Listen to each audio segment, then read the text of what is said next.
Good morning, colleagues. Good morning, everyone. And welcome to the regularly scheduled meeting for the Board of Public Works for Wednesday, March 2nd, 2022. Dr. Campos?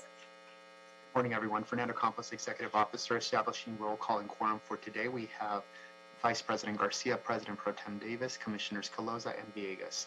Madam Chair, you do have a quorum at this time. Currently, we do not have any callers on the line under general public comment. We also have no commentary under the Neighborhood Council commentary section. We do have one caller on the line for item number 4, who is the representative of the developer for the applicant on item number 4, the tree removal. Chris Parker is on the line. In addition to that, we did receive a commentary on item number 3 on our online portal, and I will go ahead and circulate that comment to all commissioners. Okay. On item 3, you said, right? Okay, got it. Okay, well, great. Hearing that there's no speakers, well, that takes us to our first item of business today, and that's the approval of the minutes for Wednesday, February 16, 2022. Is there a second to my motion to move this item forward? Second. Thank you, Dr. Davis. There's a first by me, Dr. Campos, and a second by Dr. Davis to move the minutes of February 16 forward.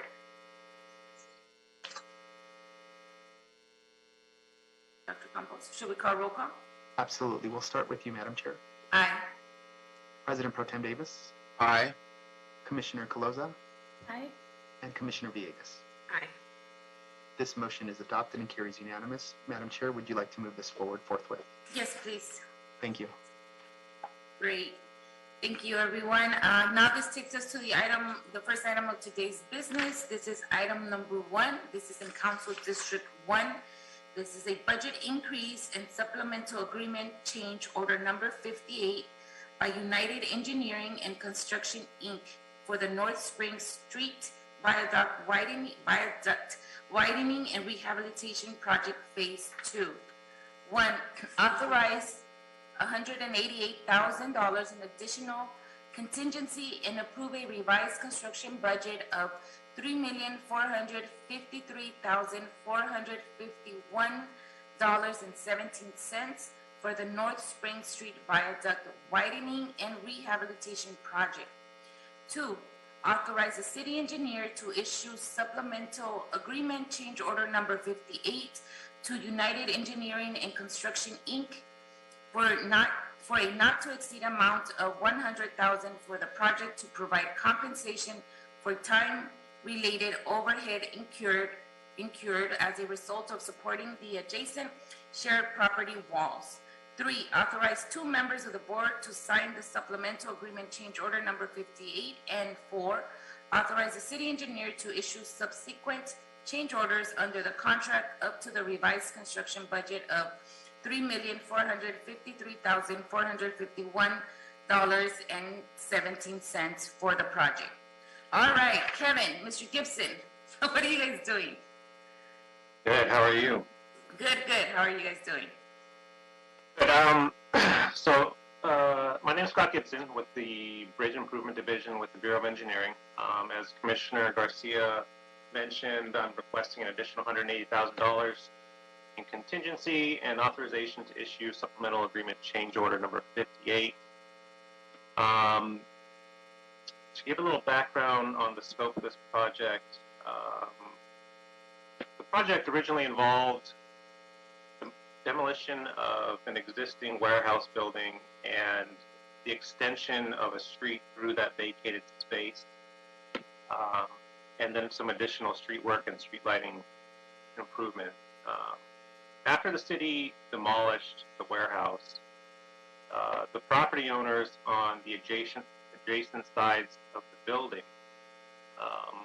approached BOE and claimed that we had removed some structural integrity from their shared walls. I don't know if you guys have the report in front of you, but there are some photos of before and after.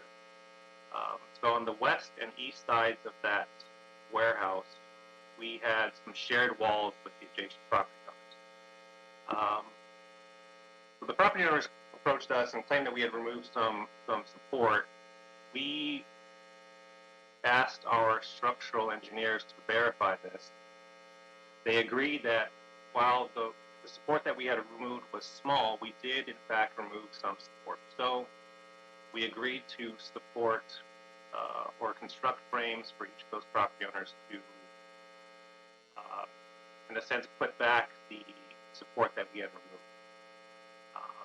So the work's done. We've already paid for or compensated the contractor for the hard construction costs for that work. Now, that work ended up extending the contract by a few months, and so now we owe the contractor some overhead costs related to that extension of the contract. And so that's what supplemental agreement change order 58 will cover. They've submitted a time impact analysis, and we've agreed on, I think, 67 days. So we anticipate the change order should be around $67,000. And we're also requesting an additional $180,000 to cover both this change order 58 and some other outstanding miscellaneous change orders to close out the project. So this should cover the final closeout of the project. Well, this will be the last time we're coming to that. So with that, I'll have to take any questions. Great. Listen, Kevin, is there anything you want to add to the presentation? No, thank you, Commissioner. Nice to see you again. Yes. No, nothing to add. Just us here for moral support and backup. Got it. I know in your new role, I see you now, BOE. No worries, Kevin.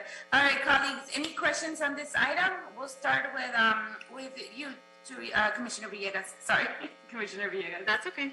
I kind of thought I was going to be asked. Thank you for the report, Mr. Gibson. Just a couple of questions. Looks like this project has been going on since 2018, and you've come to the board just recently as the last year. Did you not anticipate that you're going to have another, I guess in October of last year, you asked for authorization of about, 3.2 million, and then you're coming back again now for another 3.4 million. I'm just wondering if you knew about these changes back then, and so it's a lot of work that's been done and a lot of expenses that have been incurred. $6 million in at least like 4 months. It's a lot. Well, to clarify, that's the $3.4 million is the revised total project budget. The original contract amount was just under $2 million. True. You're right. Yeah, that's right. So we're, this time we're just requesting $180,000. But to answer your question, it was difficult to quantify the cost because, we essentially had to design both frames, get them approved by Building and Safety, and then construct, come up with an estimate and construct these frames, all while constructing the rest of the project. So, kind of doing all of this in real time, we tried our best to quantify what the cost would be. And also, when it comes to contract time extensions,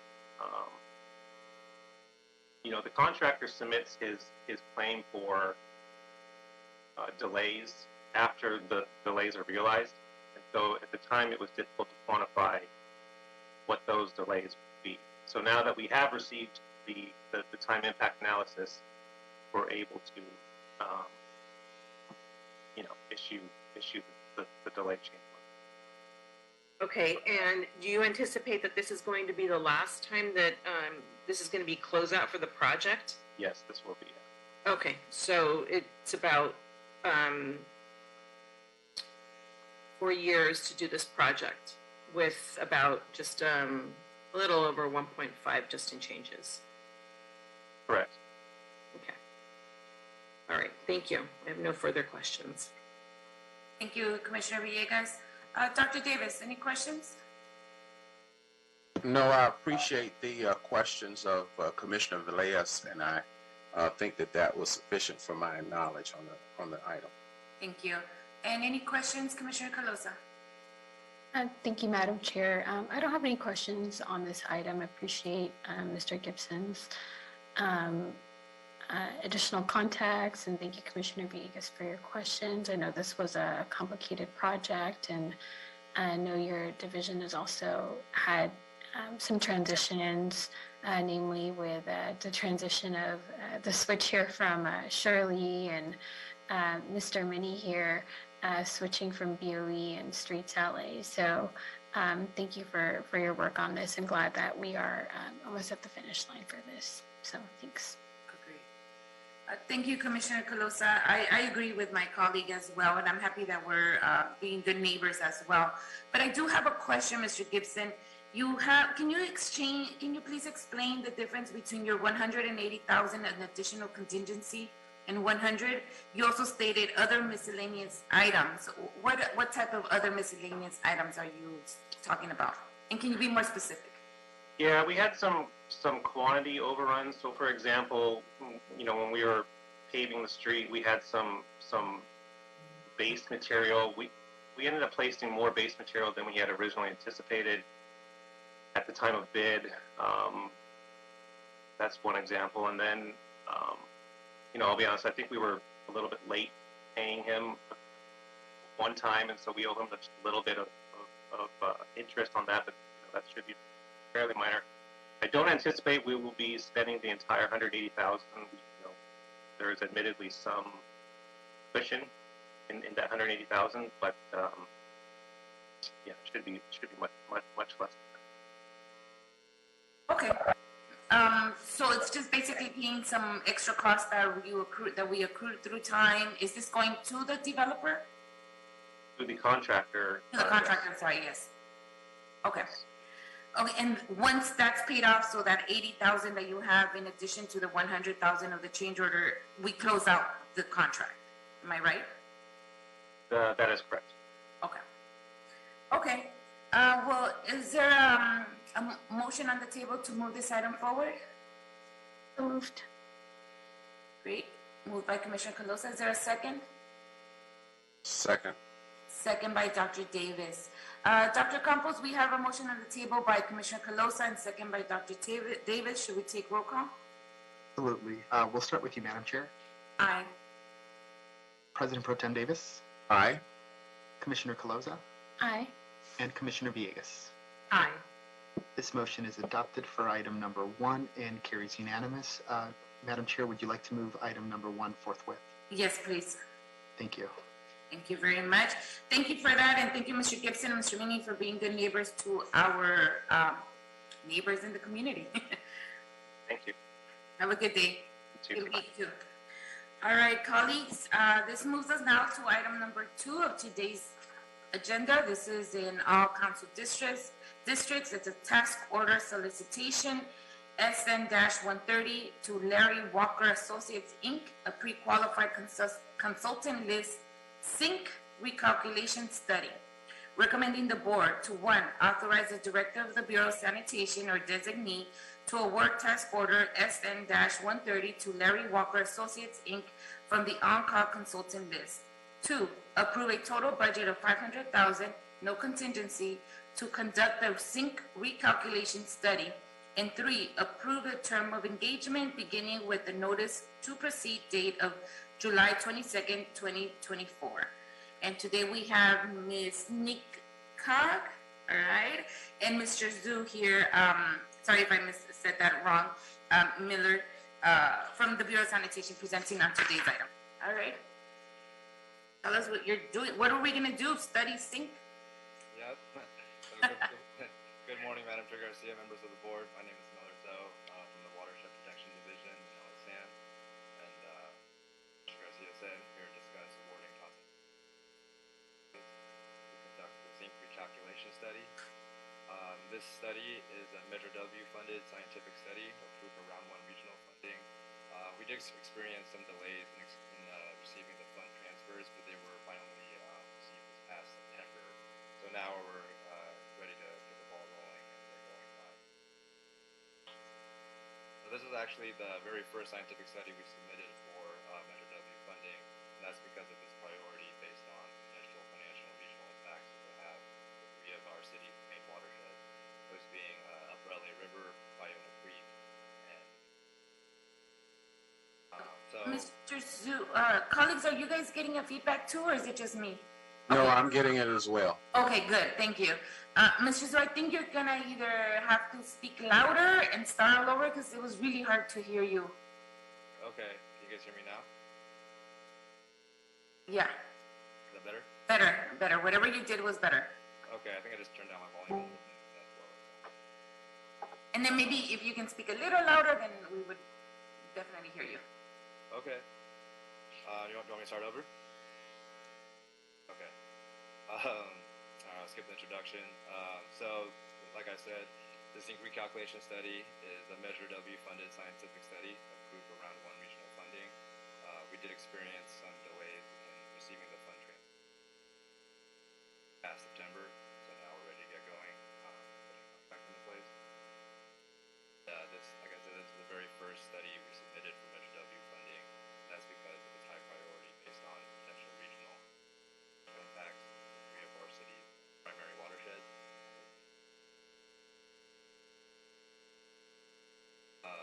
So, attaining the zinc water quality target during wet weather has been one of our biggest compliance challenges. And by extension, it's also a key cost driver for our stormwater management. But the current acute water quality target for zinc is well over 20 years old, and a substantial amount of new peer-reviewed data have since been collected evaluating the toxicity of zinc in the water quality. Essentially, the study will utilize US EPA's recalculation procedure guidance, which is a desktop exercise where all of the toxicity data collected since the original criteria were published are reviewed and then added to the historical toxicity data set, essentially updated.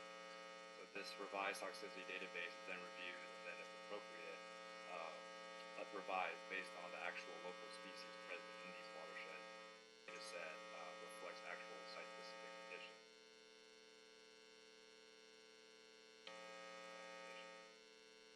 Then we would use that data set to calculate updated water quality criteria for zinc following the same US EPA methods that were used for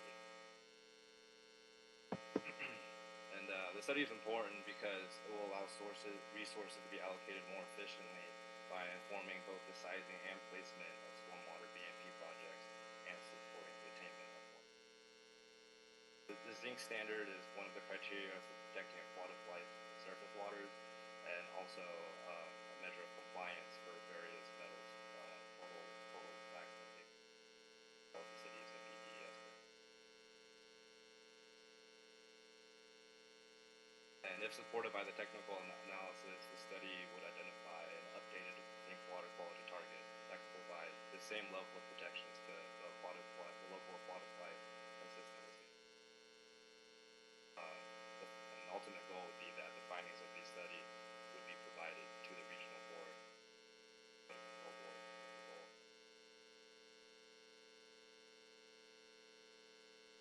So that's pretty much mostly it for the study. It was improved 2 WASCs, South San Monica Bay and Upper LA River, for a combined total of 1,000. And then in order to include the Bayona Creek watershed into the scope of work, remaining 89,000.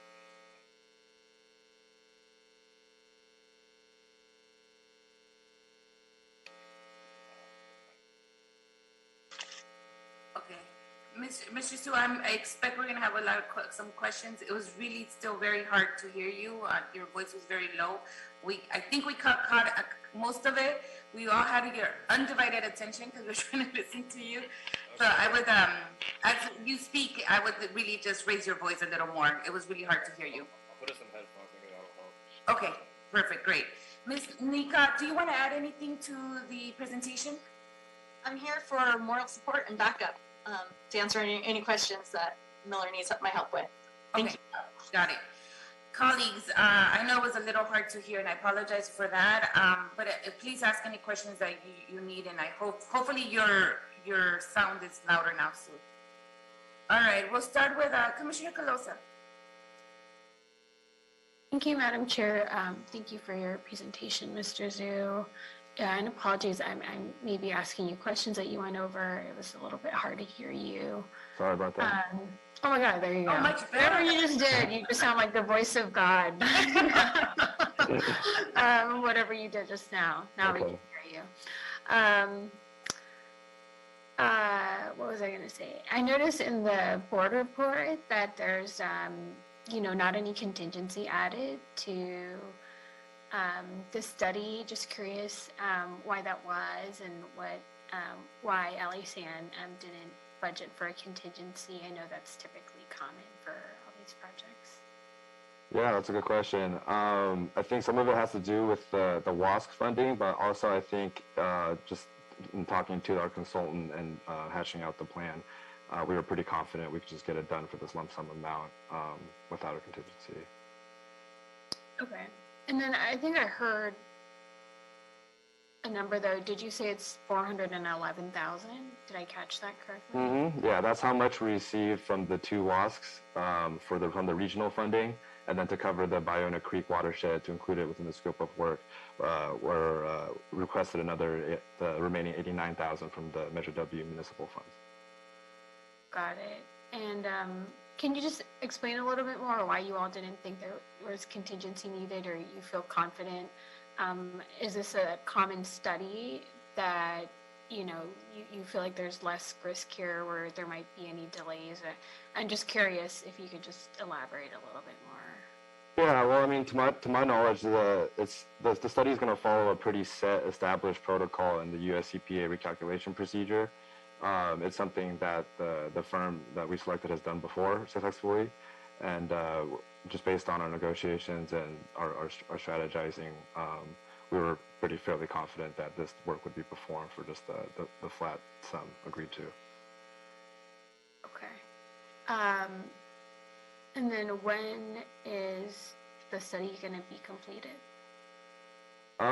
Based on so we are a little bit behind schedule because it lines up with the the Measure W schedule, in terms of this contract expiring in July of 2024.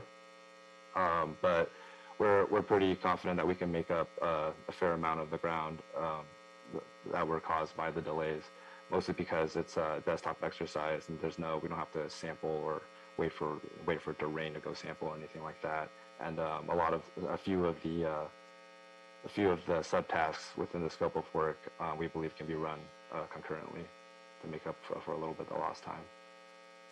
So I don't think you really got to my question about when will this study be completed? Well, we'll know a little more when the contract is finalized, but we anticipate finalizing the study by July 2024. Okay, so it'll take a little over a year. Yes, or 2 years? I'm sorry, 2 years. I'm sorry. For some reason, I think it's 2023. Yeah, no worries. Yeah, so I think the original schedule was 3 years, so now we're looking at a little less than 2.5, but we're still confident we can get it done. Got it, and I see that's here on the recommendations. I was looking for it I missed that. Okay. I don't think I have any more questions. I'll yield to the rest of my colleagues. Thanks for the additional detail. Mm-hmm. Great. Thank you, Commissioner Calosa. Any questions, Commissioner Villegas?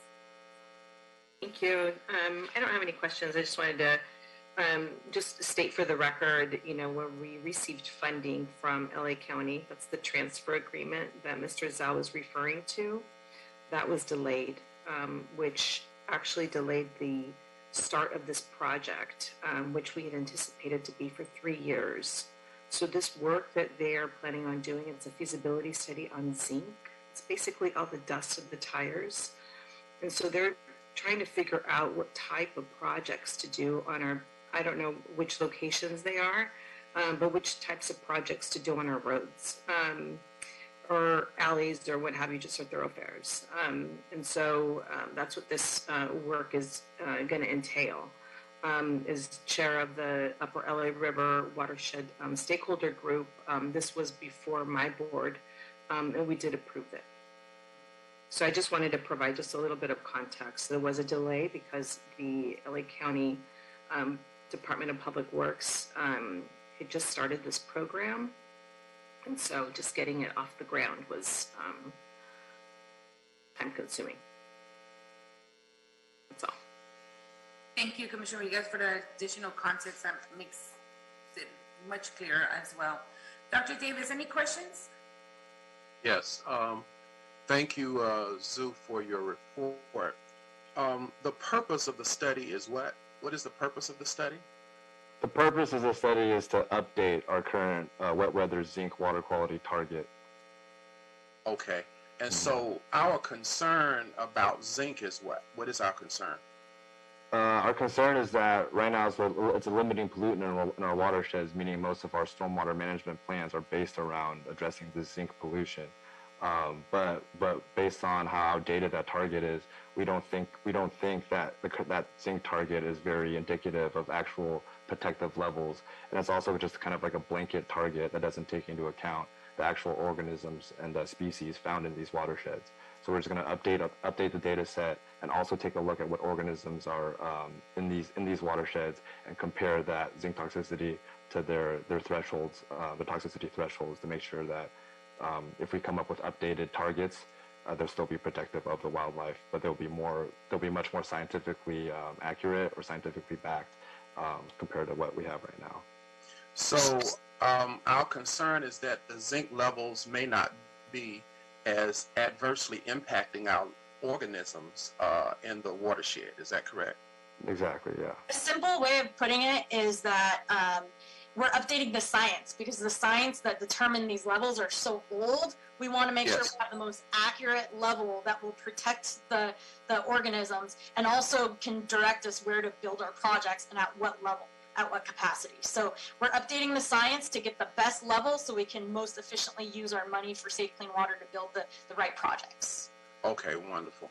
And so in terms of the scope of our study, we are going to evaluate the zinc levels in what scope of area as it relates to this project. So you have, where are the watersheds located is my question. So they're pretty much our three largest watersheds. We have Upper LA River, which is our biggest watershed, and then we have Ballona Creek on the west side, and we have Dominguez Channel making up the South Santa Monica Bay portion. So between those three watersheds, it's covering a pretty substantial portion of our. I think we have technically five major watersheds total, and this is covering three of the largest ones. Okay. So you're saying our hypothesis is that our current level of zinc, we don't think that it's adversely impacting our watersheds. We're not sure. But we will have this new technology, this new study, to confirm what we think, what our hypothesis is. Our hypothesis is that we think that the current rate of zinc that we currently have does not impact us negatively. That's what we think. This study will help to confirm. It will help to validate what our thoughts are about it. Is that right? Mostly. I mean, the zinc probably is causing somewhat of a problem for us, but the target, the water quality target that we're being held to legally we think is way outdated and not accurate based on the latest available data, as well as the site-specific conditions found in these watersheds. Now, what was the finding from the last study that for which we have an opinion? What were the old findings? So the ones that they developed the National Water Quality Database and the criteria in, I think, the mid-1990s. Mm-hmm. And we ended up with this kind of blanket, one-size-fits-all hardness-based calculation for zinc toxicity. So you pretty much just collect a water sample, see how much zinc is in it, and compare it to the toxicity, and compare it to the hardness, and then you just have a target value. But that's kind of like science is kind of past that now. So we're trying to just update these targets so that they're still protective of the wildlife, of all the little critters in the channel. So the earlier findings then were simply that our current rate is safe. That was the old finding. We just want to confirm that in fact that's the case. Is that correct? With this new technology, I would suspect that there's some new technology that this new company is going to bring to us. Is that correct? Yeah, new technology in terms of what they can do in terms of like biology, in terms of looking at the organisms in these watersheds, as well as just adding all of the peer-reviewed data that's been collected in the last 20 plus years to the That's existing right. data set to update it. Yeah. That's right. So our level of validity may have increased to some degree based upon today's environment than it was 20 years ago. Yeah, to a large degree, we think. Yeah, but we'll find out. Gotcha. Okay, and then my final question is this process by which we selected a company to be the person to do the study. Did the department already select that company? They were on a call list, or how did we go about implementing the process to select which company would be doing the study? Yeah, so we put it out to bid to all of the 24 consultant firms on the on-call contract list, and then we received a proposal, and then that's pretty much how it went. So did we look at reliability, or what did we look at in terms of making this decision? Because when we look at processes as it relates to who's going to do the study for us, it's about more than just the lowest bidder, right? Definitely. Yeah, that's a great question. So, And then, so the reason we selected Larry Walker and Associates was they have substantial experience in the Southern California region performing similar site-specific studies, whether it's a recalculation or a water effects ratio, like we did for copper in Upper LA River recently. And they've also successfully completed a recalculation in the past, which is no small feat. So we're pretty confident in their ability to carry out this, pretty technical, specialized work. So not only have they been able to do the kinds of study that we need, but more specifically, they've done it in our area. Exactly. And so that's why we chose them in terms, I think that all of those who were competing were reliable. But the question for us is, in fact, how valid they are in terms of specifically knowing the area that needs to be studied and for which we need to have some discovery of findings, and that this company in particular had worked this specific area. Is that perhaps the reason? For... Exactly. That them along with their proposed subconsultant team. Okay. All right. Well, thank you very much for the update. Appreciate it. Yeah, no problem. Thank you, Dr. Davis. You asked some of the questions I had in mind, so thank you for asking those questions. Specifically, how did this contractor get chosen was my big question, so thank you for that. Yes. Appreciate it. I hear no other questions. Is there a motion on the table to move this item forward? So moved. Thank you, Dr. Davis. Is there a second? I'll second. Thank you, Commissioner Villegas.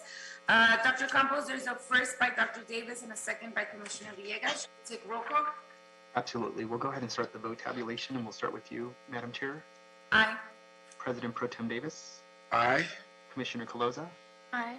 And Commissioner Villegas. Aye. This motion is adopted and carries unanimous. Madam Chair, would you like to move item number 2 forthwith? Yes, please. Thank you. All right, Mr. Su, Mr. Nika, have a great week. Let us know how the sink is doing in our city. Give us a feedback, and hopefully we're good. All right, have a good time. Thank you. Thank you so much. Sorry about the technical difficulties again. It won't happen again. No problem. Well, we would have never known your voice was that strong. So good. Next time, use your earphones. No worries. Have a good day. Thank you. Bye-bye.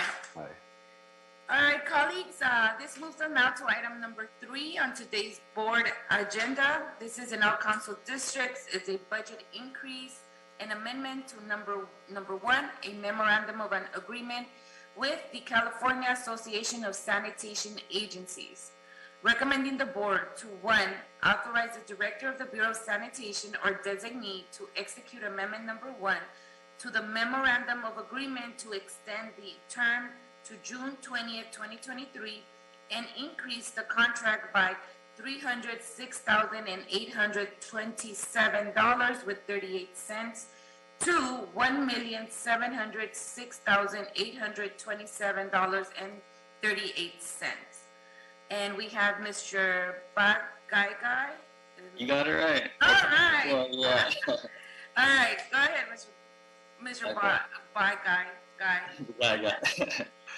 Good morning, President Garcia, members of the board, bureau leaders, and the general public. My name is Renee Bagaigai from the Financial Management Division of LA Sanitation and Environment. So I'll be presenting, like Commissioner Garcia said, on the authority to execute an amendment number 1 to the existing MOA with the California Association of Sanitation Agencies for the purpose of providing a share of funding for a wastewater flow and load study. To reference the last time this came before the board, the original executed MOA and board report was approved by the board on May 21st, 2019. So just to go over a brief background and context, agencies throughout the state, including LA San, currently use engineering estimates of average loadings, which are wastewater flow rates and strength data according to category, to proportionally allocate wastewater costs and determine connection and service charges.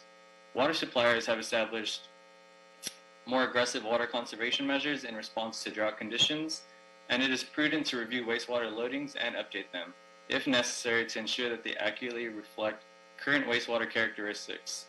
The last California wastewater-related study was conducted around 1968. CASA is comprised of a broad range of stakeholders and is organized under California nonprofit mutual benefit corporation laws with more than 60 years working to advance wastewater interests. CASA is currently serving as a fiscal agent for this multi-year wastewater flow and load study being conducted on behalf of a group of its members. Over the past 15 years, influent flow rate to Hyperion Water Reclamation Plant has decreased significantly by about 30%. Between fiscal year 2012 and 2013 and fiscal year 2016-2017, billable flows from customers decreased 16%. This decrease has largely leveled off since fiscal year 2016-2017. While Hyperion does not represent the whole city of LA, it accounts for a large portion of wastewater treatment, and a similar trend regarding flow and concentration has been noted for the other 3 water reclamation facilities. Due to the decline in wastewater flow, changes in concentration of wastewater have occurred. The sewage strength has gone up because residents are practicing water conservation through the use of low-flow toilets, taking shorter showers, etc. As a result, total pounds of suspended solids and biochemical oxygen demand have remained more constant, notwithstanding any changes in flow. This study, commissioned by CASA, will consider the current wastewater characteristics, including the observed concentration and flow changes described above, in the context of estimated strength and amount of flow associated with the different types of residential, commercial, and industrial uses. This study is needed to assist the city in its appropriate allocation of wastewater management costs. The updated data may be used in revising the rates, rate structure, and in calculating the charges for the city's sewer service charges and sewage facility charges. Currently, the 10-year structure for the sewer service charges ended in fiscal year 2020-2021. This project scope is broken down into 4 phases. Phase 1, which is the literature review, collection of data to develop the residential and commercial experimental plan. Phase 1B, the residential plot sampling program and refining the experimental plan. Phase 2A, expanded residential sampling program and return to sewer factors. And lastly, Phase 2B, which is the expanded non-residential sampling program that include commercial properties such as hotel, markets, offices, restaurants, retail, and coffee shops, etc. Based on the portion of the study that has already been completed, the final Phase 2B scope has been refined. The geographic scope, categories of discharge, and strength parameters were modified to better reflect the diversity of the universe of non-residential activities. The change of scope consists of broadening the geographic area to improve coverage and increase available sites, supplement the advanced metering infrastructure systems by adding full monitoring and water metering to the data capture exercise, and to broaden the commercial categories to include mixed use and include fats, oils, and grease monitoring, which was not part of the original scope. The additional time requested is from 24 months to 49 months, which was originally intended to be until May 21st, 2021, and to the new requested end date, which is June 20, 2023, which is both due to the broadened scope and parameter modifications, as well as the delays caused by the pandemic, in which flow monitoring was suspended as representative sampling is critical to the study. The purpose of this MOA is for LA San to provide, along with the other CASA member agencies, funding to conduct a study of the estimated strength and amount of flow associated with the different types of uses. 13 other CASA member agencies have agreed to contribute to the cost of the wastewater flow and load study, which the budget breakdown can be found on page 3 of the board report. The dollar amount from contributions from each participating entity is related to the average dry weather flow of the entity. Thus, each entity is contributing a share of the cost of study based on entity size. This MOA is being used by LESAN to participate in the wastewater flow and load study because of its common interest with the other member agencies. Just to provide a little bit of clarity in terms of the numbers, the LESAN's project review by the director, PRD, approved a budget of $1,460,731. When this was presented in front of the board a few years ago, the Board of Public Works approved a budget of $1.4 million. So this was $60,731 less than the city's portion of the study.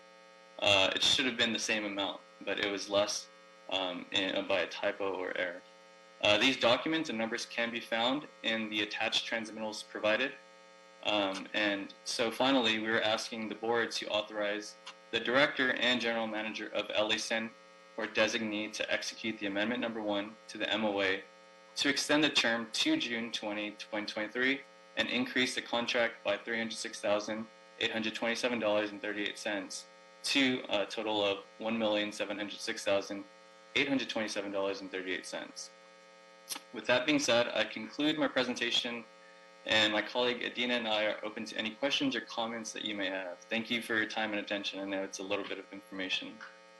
Thank you, Renee, for your presentation, and thank you, Adina, for being here for any questions. We'll take it to my colleagues. Commissioner Davis, any questions? Yes, thank you so much, Renee, for your report. In your remarks, you mentioned that the findings, our earlier findings, were that the flows have stabilized themselves in the current status of what we think we have operationally as it relates to the biosolids. Is that accurate? Yes, that's correct. So as a result of these findings, is it our hypothesis that potentially there may be some decrease for residential? Residential, are you talking about in terms of sewage? That is correct. So based on the drought conditions and, for the past few years, somewhat on and off, there's less flow, right? Like I mentioned, there's less showers, so there's less water going into the system, but we're, anticipating, same amount of sewage entering the system. So this is going to be a higher concentration according, that's just kind of based on what, we've seen in terms of the flow going to Hyperion and, the average, amount of sewage going into Hyperion as well. So this may result in a higher concentration. If there are no changes in flow, we're expecting that to be very similar in terms of the strength of the sewage. You mentioned that as we look at commercial, that you had an area called 2B. What were the findings as it relates to commercial? Yeah, so 2B is the non-residential. That study right now is being postponed because of the representative sampling. It's been postponed since, I believe, December 2020. It takes about 3 to 4 months to sample that phase, but because during the pandemic, there was less children in schools, offices weren't being, going back to the offices for workers. So that sampling has been postponed from that. So we haven't got that information or the data. But everything from the study will be compiled into a handbook, which will be provided to the city.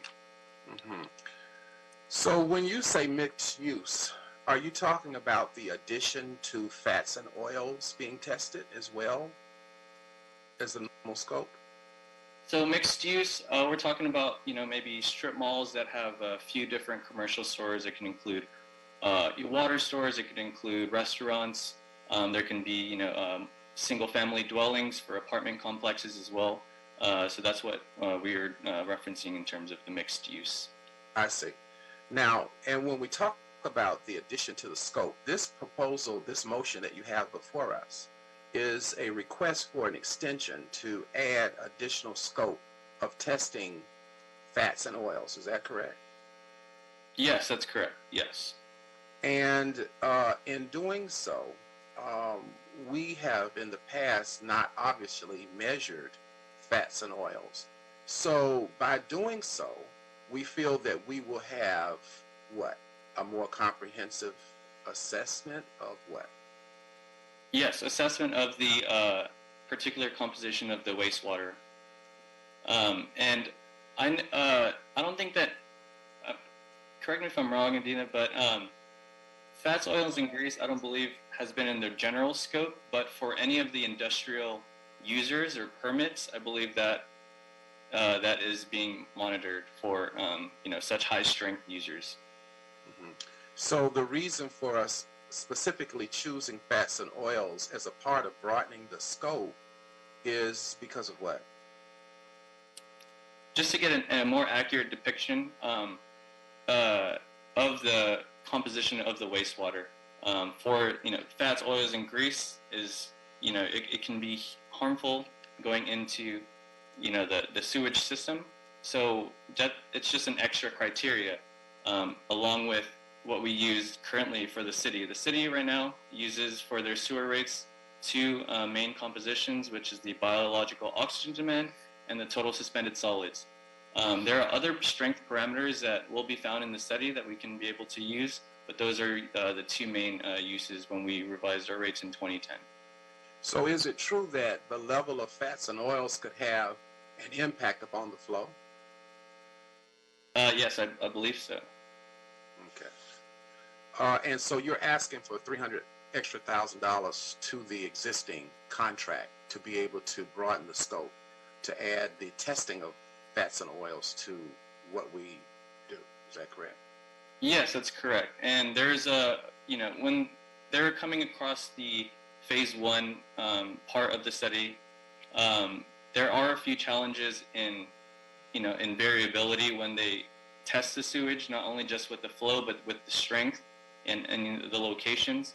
So this just, upon dealing with the challenges, this was some of the modifications that they suggested to get a more accurate reading of the sewage and the flow. Okay. All right. Thank you so much. Appreciate it, Madam President. Thank you, Dr. Davis, for your questions. We'll go with Commissioner Calosa. Any questions? Thank you, Madam Chair. And thank you, Commissioner Davis, for your questions. The one additional question I had is, so you mentioned that this was the original amount that was supposed to be requested originally, and you said it was a typo. Can you elaborate what happened? You're on mute. Oh, sorry. Thank you. That's a great question. So originally, before going to the board in May of 2021, it went to the LA Sands project review by the director, which the city's portion was and got approved for $1,460,731. When it went to the board, the request was only for $1,400,000, which was $60,731 less than the actual estimated amount, and that was a typo. That was it should have been the same. It was an error. It should have been the same amount, as the PRD approved. Were all the numbers the same? I'm looking through the transmittals right now from that last board report, but weren't all the numbers the same in the board report from what PRD approved and what you had requested approval from the board? Yeah, it was. In the board report and the MOA, it shows a number of $1,400,000. If I answer your question correctly, let me know if I. So it wasn't a typo. I guess I'm just trying to understand what you're saying. So you're saying that additional funds were accidentally left off as a typo, and that's what you're before our board today to fix? Yes. So the $60,731 difference, it should have been in the original board report and MOA, as quoted, and estimated for the city's portion of the study. but that was an error. It should have been the same. Instead, it only approved 1,400,000. Can you, is that explained somewhere in the board report?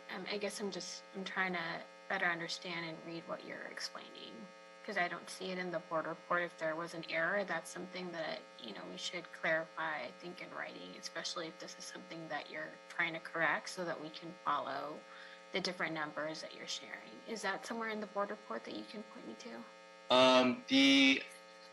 Only the transmittals of what was approved in PRD is provided, as well as the MOA and the original board report, but it's not stated in the board report. Okay. I can go ahead and Yeah. It's not stated in the board report. Yeah, I think that would be really helpful to clear. And I see your hand raised, Ms. Hoppenstand. I'm going to finish with my questions here, though.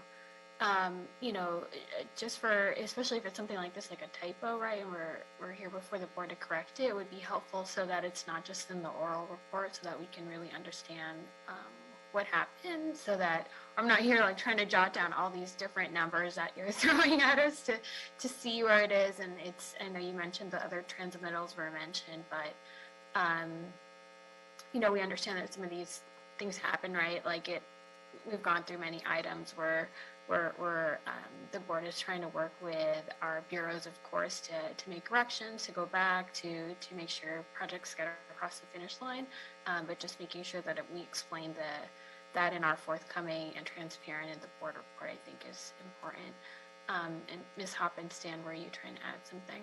Yes, not specifically to this discrepancy of 60,000, but I just wanted to clarify that what's before the board today, in addition to correcting that discrepancy, is an additional $300,000+ related to the expanded scope and the pandemic-related delay causing a need to extend the length of time for this study. So I just wanted to clarify that sort of the monetary component to the request before the board, the majority of which has to do with the expanded sampling that is intended. Okay, thank you, Ms. Hoppenstand, and thanks for clarifying that. That was going to be my next question of what's the difference between the 60,000 correction and this complete amount of the 300,000.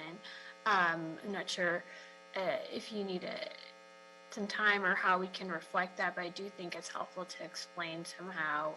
And again, Mr. Bagega, it would be great to make sure that stuff is included for future reports. And is there a reason why it was excluded, I guess? I should ask you. No.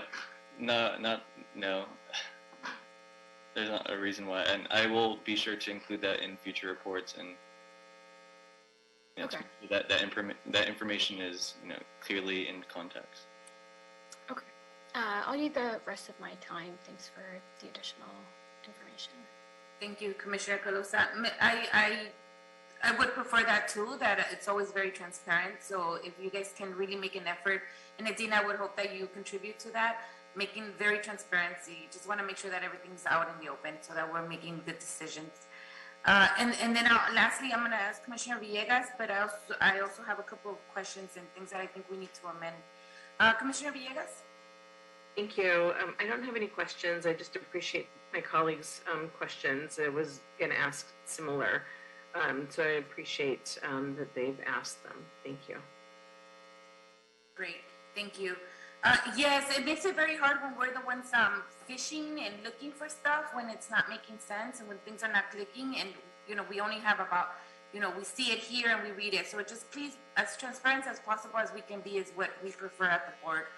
But with that said, is there a reason why we are delegating our authority to the Director of Sanitation and not coming through us as commissioners? Okay, I'm not hearing an answer. So if anything, Dr. Campos, I would like to amend this so that a president or two commissioners have the authority to sign this memorandum of understanding. Is that possible? Where are you, Dr. Campos?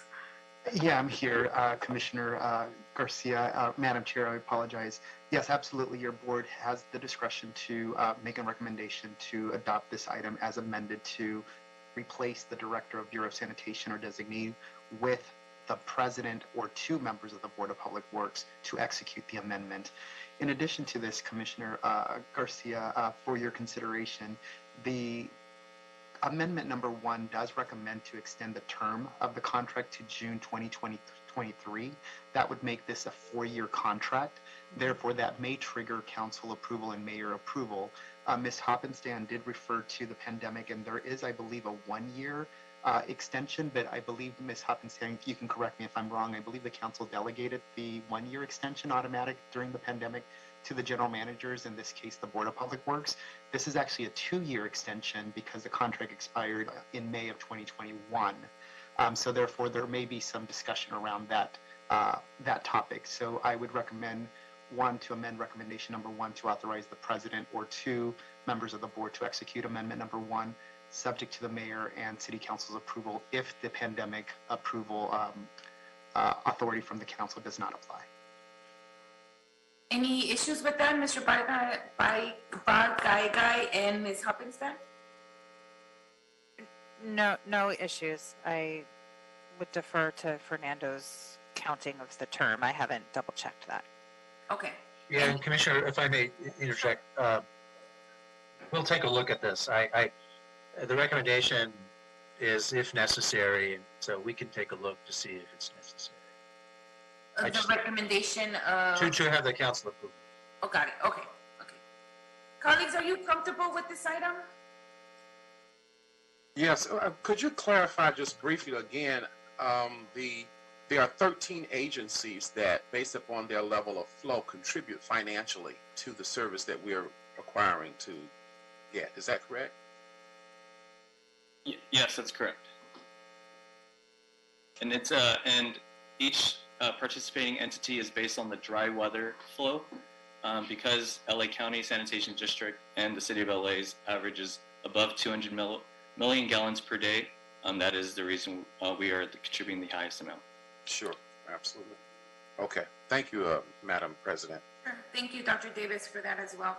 Okay. Commissioner, if I may interject this, I apologize to insert myself. I agree with the recommendation in terms of the signature authority. Just for clarification, the amendment actually already has that signature block for the Board of Public Works. And so it also includes, as we do from time to time, our bureau director. So I do think you should amend the recommendation along the lines you suggest. But just so you know, the MOA, which is a legally binding contract, will be signed, for the amendment, it'll be signed the same way the original agreement was. It'll be signed by the board, either the president or 2 commissioners, and also by the director of the Bureau of Sanitation. So it's already laid out with the proper signature block. Right. Thank you. It just the recommendation just left off that Board of Public Works part. I saw that on the MOU, and that's why it made me think, why are we delegating our authority to the director if there's a line item for us to? Plus, it's a pretty large contract, and for many years, I'm not comfortable delegating that authority yet for this type of contract. So with that said, Dr. Campos, I'm comfortable moving the item forward with the amendment that signature by president or 2 commissioners. Second. Thank you, Dr. Davis. Dr. Campos? Yes, and Madam Chair, would you like to include the mayoral and city council approval? Unless I'm corrected by Mr. Jordan, I believe the pandemic extension from council was only good for 1 year, and since this is a 2-year extension, I don't believe we can utilize that authority. Okay. Yes, I'm comfortable moving it forward that way as well, based on what findings we have after on figuring out what the proper procedure to the mayor's office would be. So that is a motion by Commissioner Garcia, seconded by Commissioner Davis, to approve item number 3 as amended, to authorize the Board of Public Works, to authorize the president or 2 members of the board to execute amendment number 1, subject to the mayor and city council's approval. We'll go ahead and start the voting tabulation, if that's okay, Madam Chair. Yes, please. Great. We'll start with you. Aye. President Pro Tem Davis. Aye. Commissioner Caloza. Aye. And Commissioner Villegas. Aye. This motion is adopted and carries unanimous. Madam Chair, would you like to consider item number 3 to go forthwith? Yes, please. Thank you. Thank you. Thank you, Mr. Guy and Ms. Hopkinson for this. But I just want to, next time that there's some type of delegation of authority, can you please let us brief us on why you're asking that? And then secondly, just transparency, please. Thank you. Thank you for your time, commissioners, and absolutely will do. Thank you. Have a good rest of the week. Bye-bye.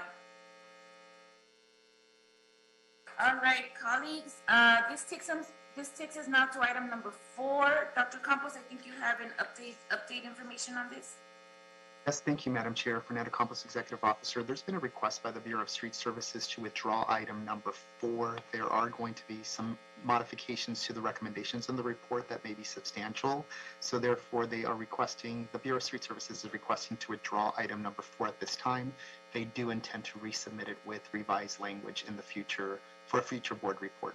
So if there's no objections, we would like to request to withdraw item 4.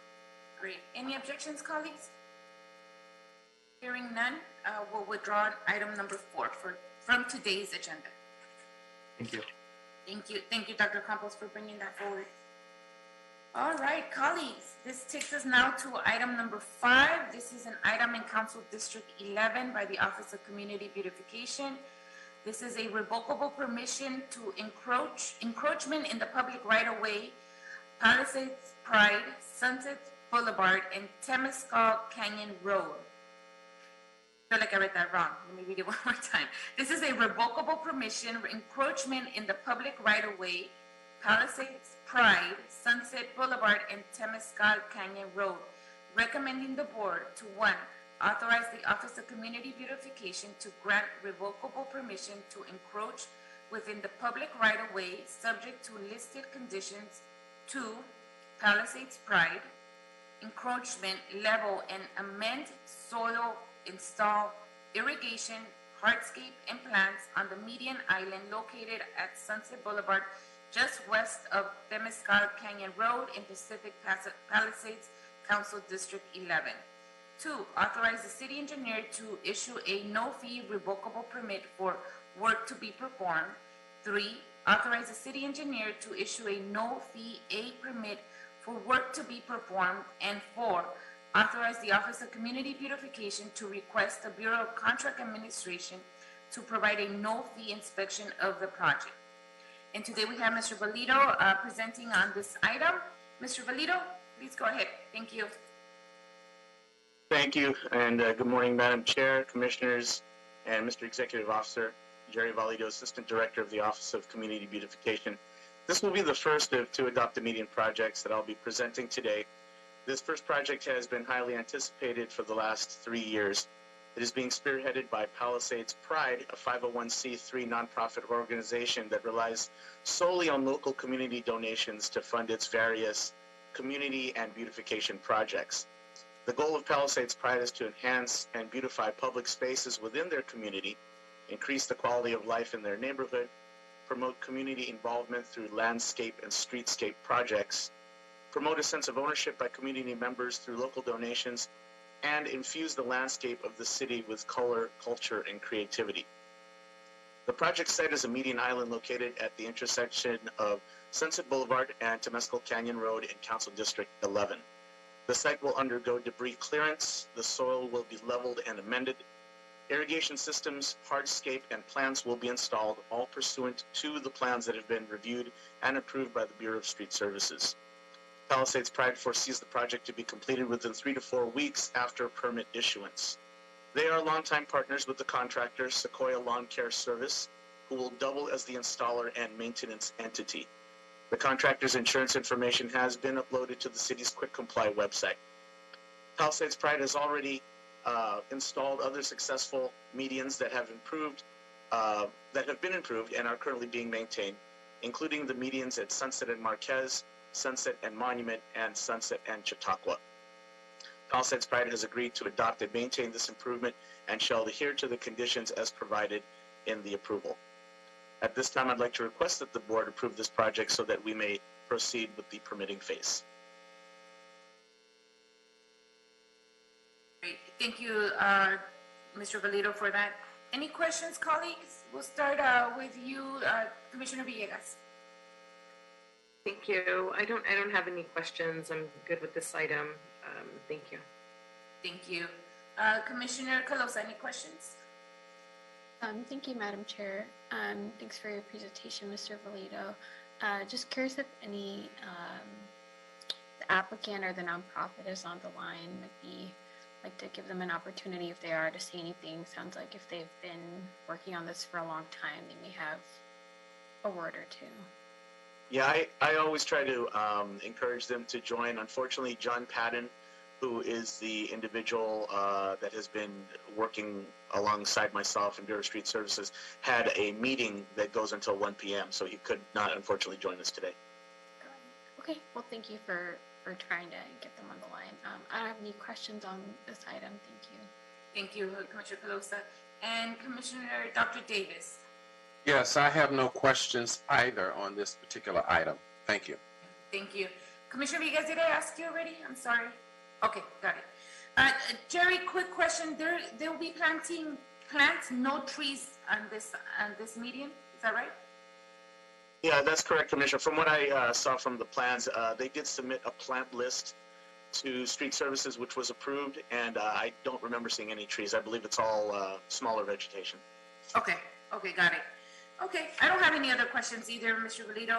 Is there a motion to move this item forward? So moved. Thank you, Dr. Davis. Is there a second? I'll second. Thank you, Commissioner Villegas. Dr. Campos, we have a first by Dr. Davis and a second by Commissioner Villegas. Should we take roll call? Absolutely. We'll start with you, Madam Chair. Aye. President Pro Tem Davis. Aye. Commissioner Calosa. Aye. And Commissioner Villegas. Aye. This motion is adopted and carries unanimous. Madam Chair, would you like to move item number 5 forthwith? Yes, please. Thank you. Yes, anything to beautify the city.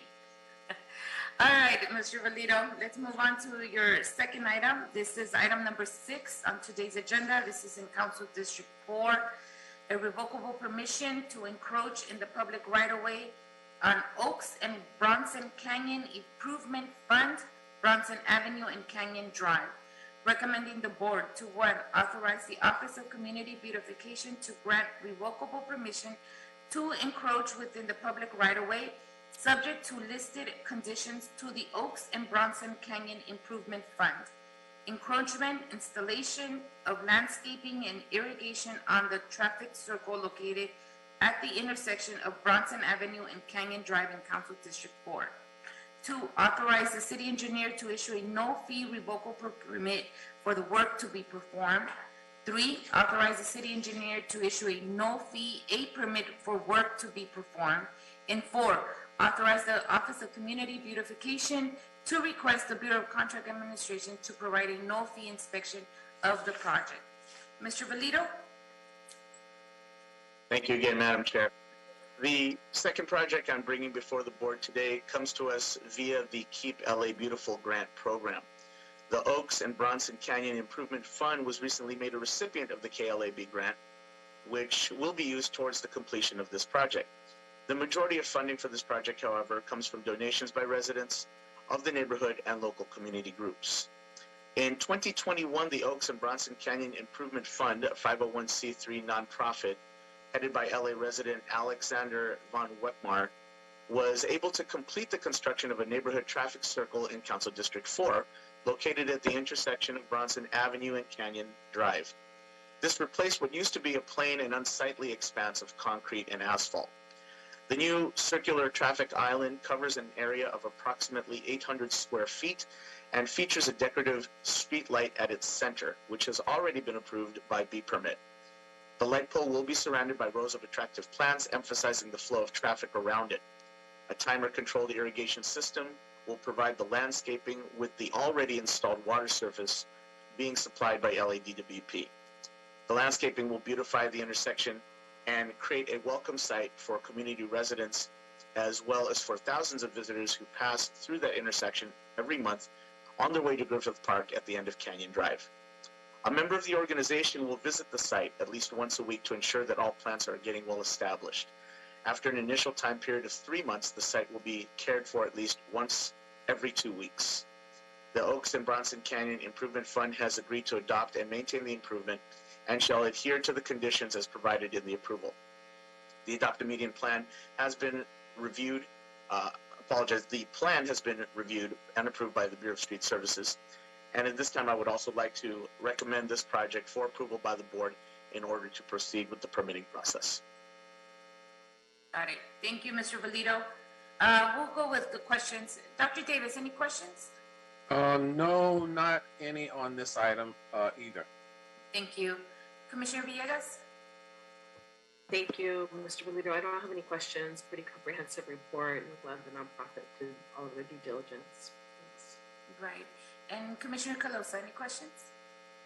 Thank you, Madam Chair. Thanks for your report, Mr. Valito. I don't have any questions on this project either.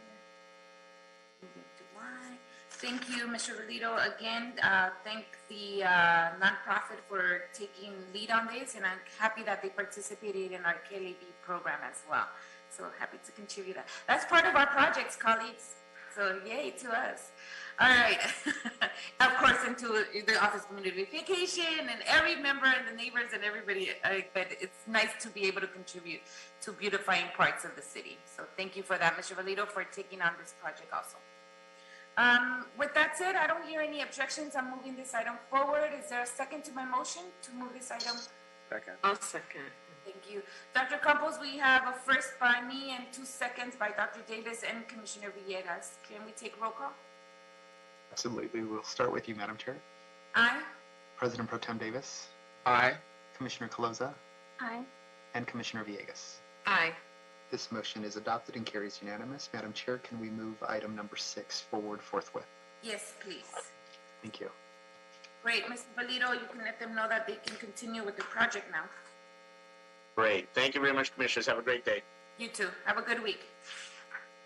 All right, colleagues, this takes us now to item number 7 on today's agenda. This is a budget increase and revised task order solicitation number 42, Design and Construction Management Services, Street and Stormwater Program, recommending the board to 1, authorize the Bureau of Street Services to raise the ceiling on the task order solicitation by $145,000 from $750,000 to $895,000. Mr. Basilio, I haven't seen you in a while, hanging out in downtown. Good afternoon, Commissioner. How are you? Good afternoon. Good to see you. All right. What do you have going on here? Thank you. Good morning, Madam Chair, fellow commissioners, Mr. Executive Officer, City Attorney, Bureau representatives. For the record, my name is Al Bazi, Bureau of Street Services, aka Streets LA. So back in 2008, the Board of Public Works approved the Bureau of Engineering pre-qualified on-call civil engineering consultant list to provide design and CM services for the street and stormwater services. So Harrison Associates is one of the consultants on that list. And after several renewals, this contract will expire 2 weeks from today, actually, to be exact, March 17, 2022. So, as you know, Streets LA does not have its own pre-qualified on-call consultant list. So back then, staff utilized BUE's list, the referenced on-call list. And in December 2018, Streets LA received board authorization to issue what DOS numbered 42 to Harris from the reference pre-qualified list to provide civil engineering design as well as construction management services to support Streets LA on the various programs, particularly the sidewalk repair program, the amount of not to exceed $750,000. The ceiling has been reached. Streets LA had some unfinished work that we needed to complete. This work is time sensitive, it's design work. So that brings us to the matter in front of us today. I'm requesting that the board approve the motion in front of us to authorize additional $145,000 to this task, which will raise the ceiling to $895,000. And this concludes my report. I'm open for any questions. Great, thank you. Sure, colleagues, any questions? We'll start with Commissioner Calosa. Thank you, Madam Chair, and nice to see you, Mr. Bazzi, even though your background is throwing me off because you're making me think it's nighttime. I have some follow-up questions on this. I know, it says that there's some time-sensitive deadlines. Can you elaborate on what deadlines those were?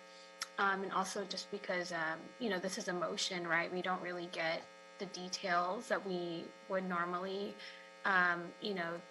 These tosses are typically done in a full board report, so that we can actually see the different projects that you're talking about. So can you explain what happened? And I know there's this deadline that you're talking about for the contract expiration for 2 weeks, but you received authorization from the board in 2018, so this has been on the docket for some time now. Yes, thank you, Commissioner. So, yes, it's been a while since we've received authorization from the board. And this vehicle that we have here, it's a limited vehicle, right? It's $750,000. This is just to supplement our staff here at Streets LA in as-needed work to meet our deadlines. In this particular case, we're working on some grant-funded projects, and one of them is it's called the Rose Project. And, these have preset grant deadlines to meet our deliverables. So staff felt there's a need here to supplement the design work that we have with services from Harris, as we often do. So with that in mind, back in September, we approached Commissioner Villegas, with a request to proceed with that work. Since we knew that the deadline is coming up, we just wanted to set up that ceiling, to increase that ceiling, to put it in place in case we need it, and that need did arise recently, and that's why we engaged Harris and we're requesting this increase. Another task that we used as part of this task is survey work related to the design work that we are doing. We engaged BOE requesting survey support on that, and there's quite a bit of backlog right now with all the projects going on in the city. So we utilized a small portion of that to obtain a survey service from Harris to do this work. Thanks, Mr. Bazzi. It sounds like, and I know Commissioner Villegas worked with you on the authorization last year, but it sounds like, even then, right, last fall, you knew that this could likely happen.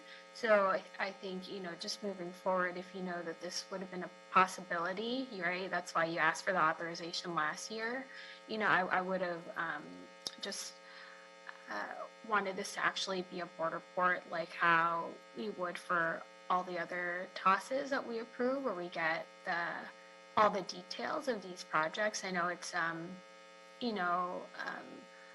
largely comparatively like a much smaller amount, right, 145,000, but I think those details of what you're working on are really critical, especially the grant funded projects that you mentioned, because for some cases, for a lot of cases, right, you do still even need the board's authorization even to apply for grants, right, with certain exceptions. Would just advise that for you in the future, that I would love to see this as a full board report so we can look at all the details related to the project. May I add something on that, Commissioner? Yeah. This was really a decision that was made during the discussions with BOE about this item. I was in discussions with BOE at PAC, to be specific, about how to formalize this at board, and we both agreed that the motion should suffice. So I will take note of your request, Commissioner. In the future, we will do a full report on this, no problem. Okay. Yeah, and I'll follow up with you separately. I would like to know who from BOE advised that, because I would have definitely not made the same recommendation. So I'm happy to talk with them so that we're all on the same page just about process. So I'll connect with you. Thank you. Sure, you're welcome. Thank you, Commissioner Calosa. And Commissioner Villegas, any questions? Thank you. Thanks, Mr. Bazzi, for your report. I appreciate my colleagues' questions as well. Just for transparency, I appreciate those questions. I do know that some of this work just needs to get moving, and it's just also important for us just to follow our process. Again, just for transparency, but I do recognize the need for some of this work just to get and get started. That's all I'll say for now. Thank you. Great. Thank you, Commissioner Villegas. Thank you, colleagues, for all your questions. Appreciated. And just making sure, Mr. Bossi, that in the future we just get more information, more thorough information would be very appreciated. But definitely we don't want to stop the work, and this is something that needs to happen. So if there's a second to my motion to move this item forward. I'll second that. Thank you. Thank you, Commissioner Villegas. Is there any objections, colleagues? I just wanted, sorry, Madam Chair. I think, I don't know if President Pro Tem Davis had a chance. Oh, I didn't ask you. Yeah, no, that's okay. I don't really have any additional questions. Those that were asked were sufficient for me in terms of any concerns I've had. Thank you. Sorry, Doctor, I will not. No, that's okay. No, you're fine. I would have spoken up had I had something to say. Okay, thank you. I try to get everybody, but I try to go in different orders. It's just it's not working sometimes. All right. Well, thank you, Mr. Bassi, for your time. Oh, hang on. We haven't really officially moved it forward, so it wouldn't be good for you to leave just yet. So, Dr. Campos, there's an item a motion to move this item forward. Moved by me and second by Commissioner Villegas. Can we call roll call? Absolutely. We'll start with you, Madam Chair. Aye. President Pro Tem Davis. Aye. Commissioner Calosa. Aye. And Commissioner Villegas. Aye. This motion is adopted and carries unanimous. Madam Chair, would you like to move item number 7 forthwith? Yes, please. Thank you. Great. Thank you, Mr. Bassi, for your time, and good to see you once again. I hope we see you more often now. Thank you so much, Commissioner. I'm going to hang around. I'm representing the Bureau today. I'll be here until then. Oh, there you go. So Thank you. Hanging around with a suit on all day. All right. All right, Mr. Bassi, good seeing you. Colleagues, any other questions for Mr. Bassi? He's here. Now, moving us on to item number 8. This is a release of stop notice for HRM Construction and Engineering, Inc. This is HRM Construction and Engineering, Inc. is transmitting a release of stop notice in the amount of $493,186.74 for work done in connection with the Machado Lake Pipeline Project Eastern Reach. The primary contractor is OHL USA, Inc. We don't have a presenter on this item, right, Dr. Campos? That is correct. It's just a communication item, administrative item for your approval. Great. Any questions or objections, colleagues? Hearing none, is there a motion to move this item forward? So moved. I'll second. Okay. Dr. Davis, we have a first by Dr. Davis. Sorry, Dr. Campos, we have a first by Dr. Davis and a second by Commissioner Calosa. Should we take roll call? Absolutely. We'll start with you, Madam Chair. Aye. President Pro Tem Davis. Aye. Commissioner Calosa. Aye. And Commissioner Villegas. Aye. This motion is adopted and carries unanimous. Madam Chair, would you like to move this item forward forthwith? Yes, please. Thank you. Great. Now this moves on to our oral reports. This is item number 9. There's a sewer repair financial assistance program. Policy number 811 update from the Bureau of Sanitation. Who is here? Oh, Ms. Reed. Ms. Reed, welcome. Good morning. Can you hear me okay? Yes, we can. All righty. Well, I've had a little internet issues this morning, so hopefully we'll be able to stay on. Good morning, Commissioner Garcia. Good morning, Commissioner. I'm hearing like echoing, so hopefully. And Commissioner Calosa and Villegas and Dr. Campos, colleagues, members of the public. Are you hearing like a double echo? No, we can hear you. We can hear you. Oh, wow, because I'm hearing double echo on my end. I'm hearing myself talk. Maybe you want to lower it down on your Yeah, let me try lowering this down here and see if that helps. Okay. All right. Well, thank you for the opportunity to present an update for the Sewer Repair Financial Assistance Program. My name is Melody Reed, and I work for Wastewater Engineering Services Division and LA Sanitation and the Environment. I'll be reporting on the city's sewer repair financial assistance program, policy number 811, item number 9 on the agenda today. And also here today with me is Ms. Kayla Ross from the Financial Management Division, should there be any financial questions. Go through a little background, a quick background for you to go through this. Let's see, the city routinely inspects and maintains and constructs sewer lines. In addition to the main sewer structures, the city has over 700,000 possible sewer lateral connections, with 506,000 of them connected. Based on the city's CCTV videos, and that's our video camera that we send down the sewers, there are approximately 86,000 laterals that we can see of those 506,000 that are damaged from root intrusion.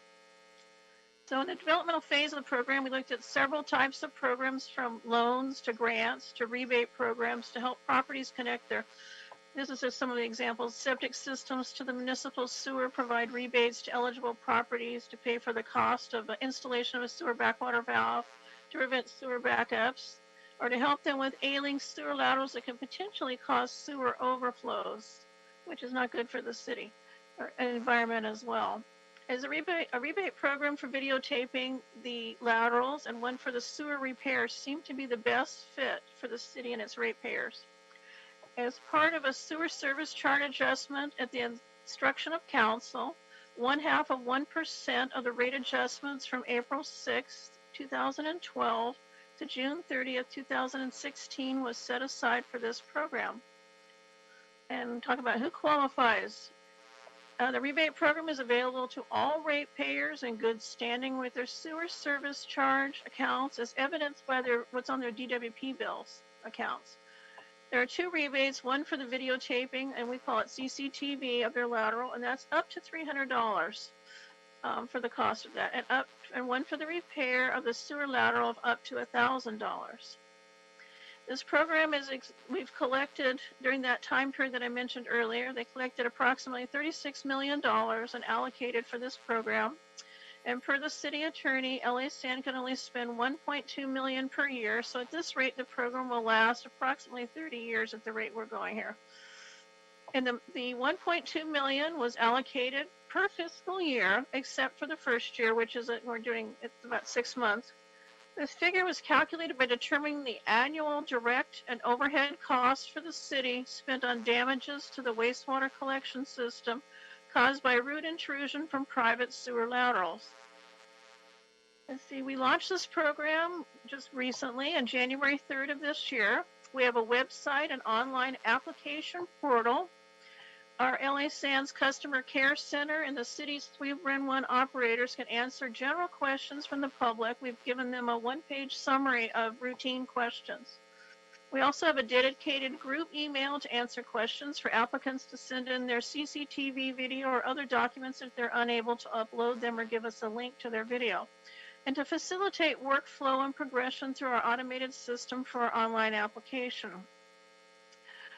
Outreach, Heather Johnson of the Public Affairs Office is handling our public outreach, and the current strategy is a direct targeted outreach for the beginning of the program. We have a fact sheet and a frequently asked questions flyer translated currently from English into Spanish and Korean. They're on our main rebate website, the LA Sanitation website, now as a downloadable flyers, and we're also sent to neighborhood councils, the Department of it's a done empowerment newsletter and social media it was in, other city departments for inclusion in their newsletters, social media outreach materials. It was also sent to plumbing, heating, and cooling contractors of the greater Los Angeles area, so they're aware of it, and was featured on social media and the Department of Public Works blog. We have additional translations. 11 more languages are in progress. We're working with the city clerk's office in order to get these translated into the following languages: simplified Chinese, traditional Chinese, Vietnamese, Tagalog, Armenian, Farsi, Arabic, Russian, Japanese, Punjabi, and Khmer. Once these translations are complete, the fact sheet and frequently asked questions in these languages will be sent to all the audiences that I just mentioned. Now, we do have information on the program on the City Rebates website, and the way to find that is, and I can show you pictures of this later, if you want to see this. If you want to see this example, on the City of Los Angeles website, you click the Residents tab. You go to Popular Information on that page, and then on the Popular Information page, you clicked on Environmental Programs. You scroll down, and underneath the Department of Water and Power's rebates, we have our little blurb about our rebate. And when you click on the title, it will send you to our sanitation website that has information about the program. It also links to a page with detailed information about the CCTV, what they need, like a checklist for people to look at for the CCTV rebate, and also one for the repair. And then we also have a frequently asked questions page connected there as well. We have information on the My LA 311 CSR page. It's a blurb when people do a search on the 311 information section. So there's information there.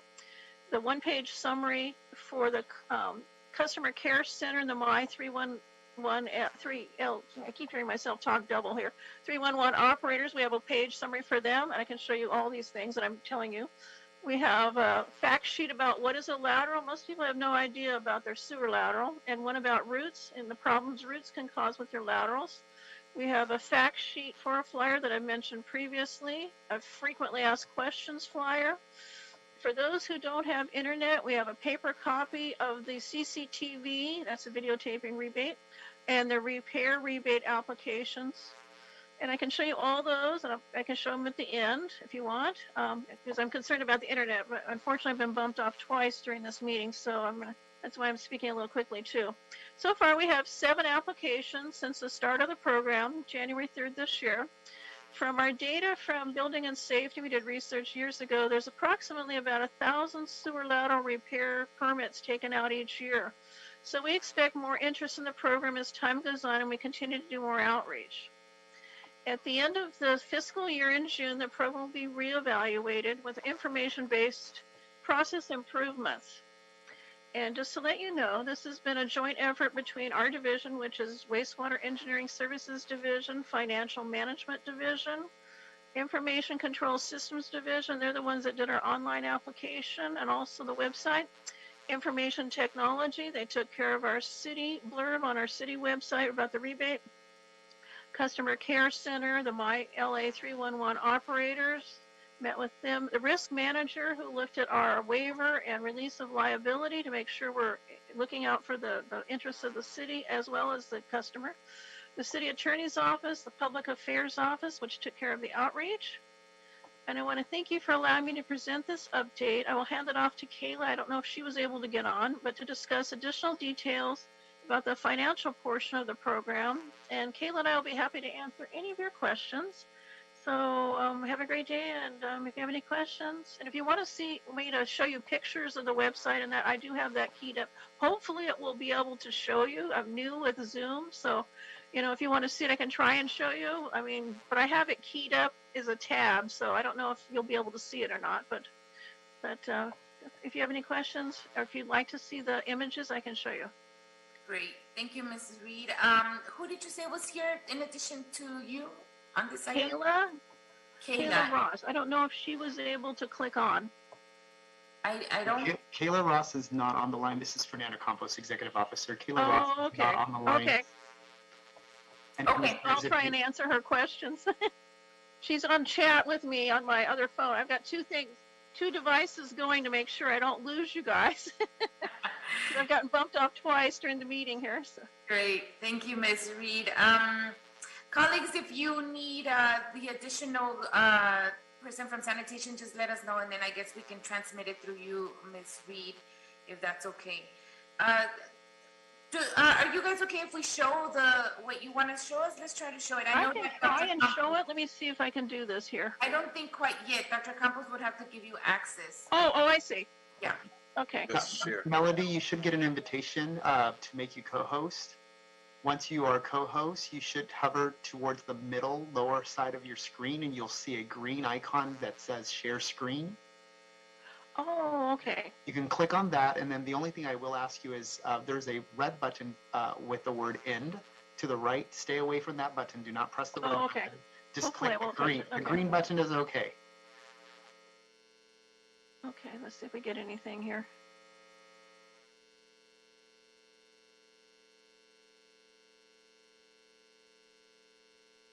Oops. So far I don't see anything, but let me... Oh, there it is. Okay, I have to make this bigger.